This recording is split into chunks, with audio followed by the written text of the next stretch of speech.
नमस्कार मित्रांनो, जय शिवराय. मी सामाजिक कार्यकर्ता गजानन गवळी. मित्रांनो, या तालुक्याच्या निवडणुका जिल्हा परिषदेच्या नक्कीच या 8-15 दिवसामध्ये जाहीर होणार, यात कुठलीही शंका नाही.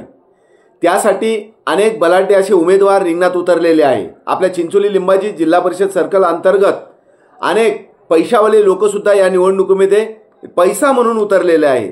आणि पैसा आहे तर मी काहीही करू शकतो ही समज त्यांच्या डोक्यामध्ये भरलेली आहे. मित्रांनो, तिकीट त्यांचे फिक्स झालेले आहे. 10-20 लाख रुपये देऊन ते नक्कीच त्या पक्षाचं तिकीट पाहिजे त्या पक्षाचं तिकीट आणू शकता. ते गरीब कार्यकर्त्याला कधीही मिळालेलं नाही.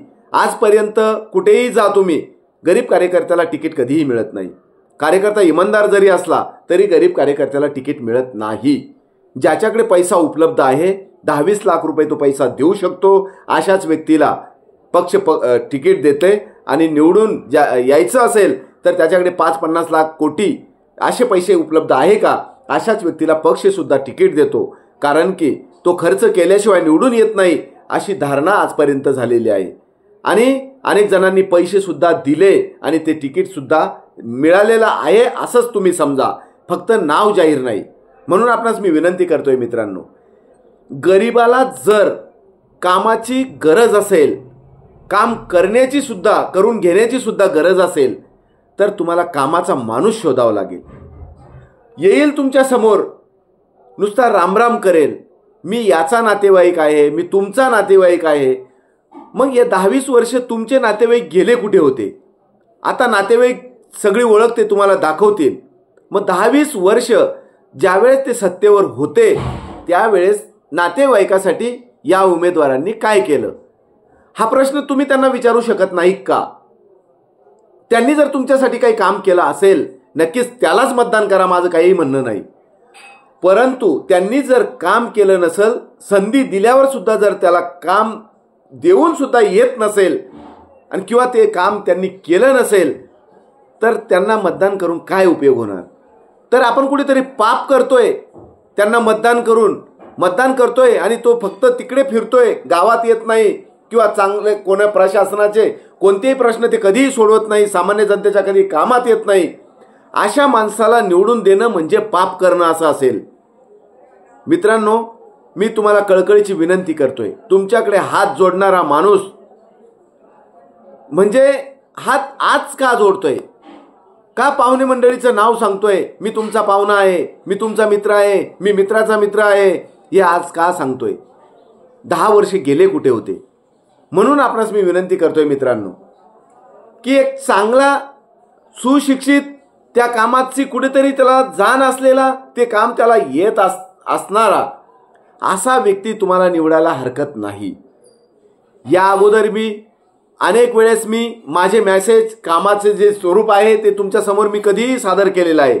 आणि त्यासमोर मी माझा मोबाईल नंबर यासाठी देत होतो की बाबा दुसऱ्या कोण्या व्यक्तीला अशा अडचणीच्या वेळेस जर काम पडत असेल तर नक्कीच माझ्याशी संपर्क साधा, असं मी तुम्हाला वारंवार सांगत होतो. आणि अनेक जणांनी त्याचा फायदा सुद्धा करून घेतला, यात कुठलीही शंका नाही. म्हणून मित्रांनो, ज्या व्यक्तीला तुम्ही अगोदर संधी दिली त्या व्यक्तीला आता संधी देऊ नका. आणि जर त्यांनी काम केलं असेल, तुमच्या गावागावात चांगल्या पद्धतीचा त्यांनी त्याच्या पदाचा उपयोग करून दिला असेल तर नक्की मदत करा, माझी कुठलीही त्यामध्ये अडचण राहणार नाही. पण जर त्यांनी संधी देऊन सुद्धा जर काम केलं नसेल तर त्याला मतदान करून काय उपयोग होणार आहे मित्रांनो?